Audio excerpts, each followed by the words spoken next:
നമസ്കാരം. പാതിരാത്രിയിൽ യമുനയുടെ കരയിൽ നക്ഷത്രമെണ്ണി കിടന്നവന് ഒരു വെളിപാടുണ്ടാകും.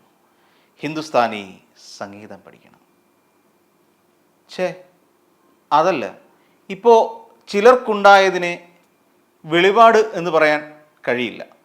വെളിവ് അത് മതി. ആ വെളിവ് തൽക്കാലം ഉണ്ടായിരിക്കുന്നത് 90കളിലെ യുവതുർക്കി, ഇപ്പോഴത്തെ കോൺഗ്രസ് പ്രവർത്തക സമിതി സ്ഥിരം ക്ഷണിതാവും MLA-യുമായ രമേശ് ചെന്നിത്തലയ്ക്കാണ്. ഇനി എന്താണ് ആ വെളിവ് എന്ന് നോക്കാം. അതിനു മുൻപ് ചില കാര്യങ്ങൾ കൂടി നമുക്കൊന്ന് അറിയേണ്ടതുണ്ട്. കുറച്ച് നാളിന് മുമ്പ്, അതായത് നേരത്തെ പറഞ്ഞ 90കളിലേക്ക് എല്ലാവരുടെയും ശ്രദ്ധയെ ഞാൻ കൂട്ടിക്കൊണ്ടു പോവുകയാണ്. ചിലർക്കൊക്കെ കാര്യം മനസ്സിലായി കാണും, എന്നാലും ആകാത്തവർക്കായി പറയുന്നു എന്ന് മാത്രം. ഇതിലെ കഥാപാത്രങ്ങൾക്ക് ജീവിച്ചിരിക്കുന്നവരോ മരിച്ചവരോ ആയി എന്തെങ്കിലും സാമ്യം തോന്നിയാൽ അത് യാദൃശ്ചികമല്ല, മനഃപൂർവ്വം തന്നെയാണെന്ന് കൂടി ഇതിനാൽ പറഞ്ഞു വയ്ക്കുന്നു. അതായത് കഥ നടക്കുന്നത് 90കളുടെ ആദ്യ ഭാഗങ്ങളിലാണ്. അന്ന് കേരളത്തിൽ ഒരു വലിയ നേതാവുണ്ടായിരുന്നു. അജയ്യനായി മുന്നോട്ട് പോയിരുന്ന ആ നേതാവിനെ സ്നേഹത്തോടെയും ബഹുമാനത്തോടെയും എല്ലാവരും വിളിച്ചിരുന്നത് ലീഡർ എന്നായിരുന്നു. പ്രായാധിക്യമേറെ ഉണ്ടായിട്ടും അതൊന്നും വകവയ്ക്കാതെ കേരള രാഷ്ട്രീയത്തിൽ കിടന്ന് പുളയ്ക്കുകയായിരുന്നു ലീഡർ ആ സമയത്ത്. ആ ലീഡർക്കാകട്ടെ അതീവ ശേഷിയുള്ള 2 മക്കളും ഉണ്ടായിരുന്നു, ഒരാണും ഒരു പെണ്ണും. അങ്ങനെ അവരെ കേരളത്തിൻ്റെ കോൺഗ്രസ് രാഷ്ട്രീയത്തിൻ്റെ മുഖ്യധാരയിലേക്ക് എത്തിക്കണമെന്ന് ഏത് പിതാവും ആഗ്രഹിക്കുന്ന പോലെ തന്നെ ലീഡറും ആഗ്രഹിച്ചു. മക്കളെ നന്നായി വളർത്തണം, 4 പേർ കേട്ടാൽ മോശം പറയാത്ത സ്ഥാനത്തേക്ക് അവരെ എത്തിക്കണം. ഇതായിരുന്നു ഉറക്കം പോലും ഇല്ലാതെയുള്ള ലീഡറുടെ ചിന്ത. അതിനായി അറിയാവുന്ന രാഷ്ട്രീയ നീക്കങ്ങളൊക്കെയും ലീഡർ നടത്തിക്കൊണ്ടേയിരുന്നു. ഈ ലീഡർക്ക് ശിഷ്യഗണങ്ങൾ മാത്രം ഒരു വലിയ പടയായി തന്നെ ഉണ്ടായിരുന്നു. അവരിൽ അദ്ദേഹത്തിന് ഏറെ ഇഷ്ടപ്പെട്ട ശിഷ്യൻ ചെന്നിത്തലക്കാരനായ യുവ നേതാവായിരുന്നു. സുന്ദരനാണ്, ചുറുചുറുക്കും ആർജവുമുള്ള ആ നേതാവിനെ കോൺഗ്രസ്സുകാർ സ്നേഹത്തോടെ വിളിച്ചത് യുവതുർക്കി എന്നായിരുന്നു. ആ ശിഷ്യനെ ലീഡർ ഒപ്പമിരുത്തി സ്വന്തം ഇലയിൽ വിളമ്പി വെച്ച ഇഡലി കൊടുത്ത് വളർത്തിക്കൊണ്ടുവന്നു. യുവതുർക്കിയുടെ മനസ്സിലും ചില പദ്ധതികളൊക്കെ ഉണ്ടായിരുന്നു. ലീഡർ ഒരു വലിയ വൃക്ഷമായെങ്കിലും പ്രായം കാരണം ജരാനരകൾ ബാധിച്ച സാഹചര്യത്തിലാണ് മറ്റൊരു നേതാവും വളർന്നു വന്നത്. പൊതുവെ പ്രായം കുറഞ്ഞ ഒരു നേതാവ്. പക്ഷേ അധികം ആരോടും മിണ്ടാതിരുന്ന ആ നേതാവ് വലിയ വേഗം തന്നെ യുവാക്കളെ കയ്യിലെടുത്തു. കടൽക്കിഴവന്മാരുടെ പാർട്ടി എന്ന ദുഷ്പേര് മാറ്റുന്നതിനായി അടുത്ത ശ്രമം. അങ്ങനെ ലീഡർക്ക് ഒപ്പം തന്നെ 60കൾ മുതൽ ചേർന്ന് നിന്ന മിണ്ടാപ്പൂച്ച കലമുടച്ചു എന്നുള്ളത് പിന്നീടുള്ള ചരിത്രമാണ്. മറ്റൊരു പക്ഷം വളർന്നു വരികയും ലീഡർ മക്കളെ അമിതമായി സ്നേഹിച്ചു തുടങ്ങുകയും ചെയ്തതോടെ ശിഷ്യകുലത്തിന് വളർച്ചയ്ക്ക് അതൊരു പ്രതിസന്ധിയായി മാറുകയും ചെയ്തു. അതോടെ ശിഷ്യരെല്ലാം ഗുരുവിന് നേരെ തിരിഞ്ഞു. എതിർപ്പ് പരസ്യമാക്കിക്കൊണ്ടായിരുന്നു. അതൃപ്തിയും ലീഡറെ അറിയിച്ചു. പക്ഷേ ഇന്ദിരാഗാന്ധിയെ പോലും നിലയ്ക്ക് നിർത്തിയിരുന്ന ലീഡറെ ഒതുക്കുന്നത് അത്ര പ്രയാസമുള്ള ഒരു കാര്യമായിരുന്നു. എങ്കിലും ലീഡറുടെ മകൻ തൊടാൻ കഴിയാവുന്ന അത്ര ഉയരത്തിലേക്ക് പോയത് ശിഷ്യഗണങ്ങൾക്ക് സഹിക്കാൻ കഴിയുമായിരുന്നില്ല. ഷാനവാസ്, ജി കാർത്തികേയൻ, രമേശ് ചെന്നിത്തല എന്നിവരടങ്ങിയ ത്രിമൂർത്തികൾ ലീഡറെ ഒതുക്കുവാനുള്ള പണികൾ ആരംഭിച്ചു കഴിഞ്ഞു.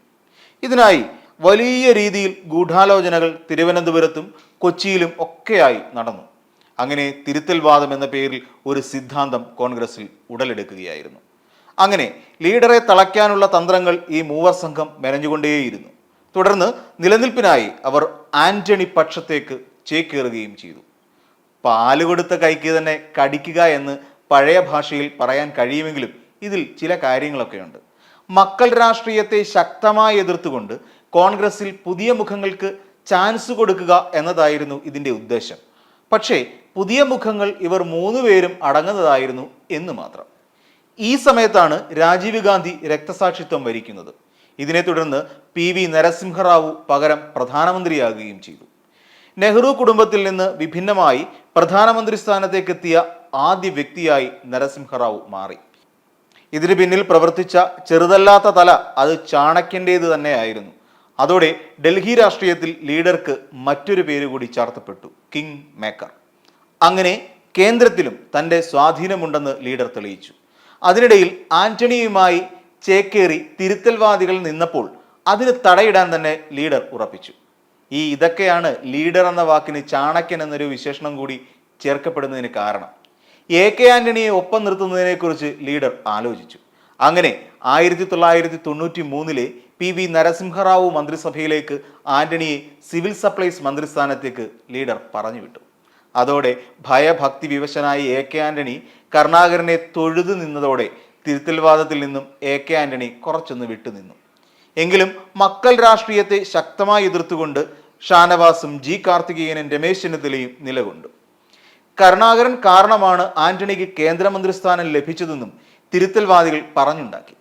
പക്ഷേ 1993 ആയപ്പോഴേക്കും എ കെ ആന്റണി പഞ്ചസാര ഇറക്കുമതിയുമായി ബന്ധപ്പെട്ട് ഉയർന്ന തർക്കത്തെ തുടർന്ന് രാജി നൽകി പുറത്തിറങ്ങി. ഇതിനിടയിൽ 94 ആയപ്പോഴാണ് മറിയം റഷീദിയുടെ അറസ്റ്റ് ഉണ്ടാകുന്നത്. ഇതാണ് പിന്നീട് തിരുത്തൽവാദികൾക്ക് ശക്തി നൽകിയത്.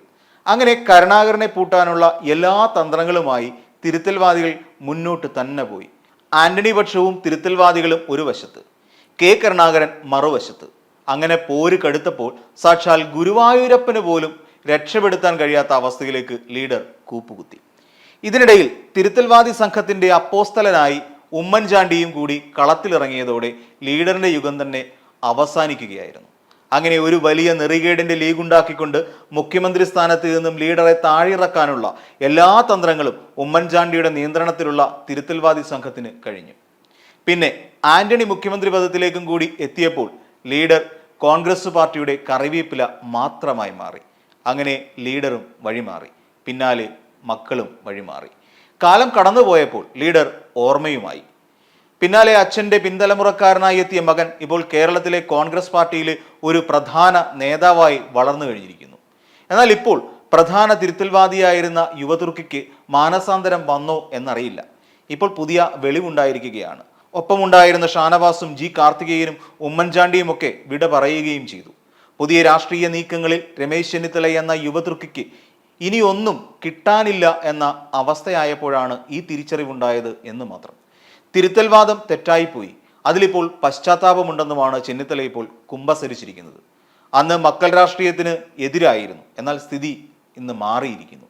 മക്കൾ രാഷ്ട്രീയം സാർവത്രികമായി മാറിയിരിക്കുന്നു എന്നും ചെന്നിത്തല ഖേദിച്ചുകൊണ്ട് പറഞ്ഞു. കെ കരുണാകരനെ മാത്രമേ തിരുത്തൽവാദികൾക്ക് ഒതുക്കാൻ കഴിഞ്ഞുള്ളൂ. പക്ഷേ ജോസ് കെ മാണിയും അനൂപ് ജേക്കബും ശബരിനാഥനും ഒടുവിൽ ചാണ്ടിയൂമനും എല്ലാം ലീഡർ തുടങ്ങിവെച്ച വഴിയിലൂടെ യാത്ര ചെയ്ത് എത്തിയവരായി മാറിക്കഴിഞ്ഞിരിക്കുന്നു.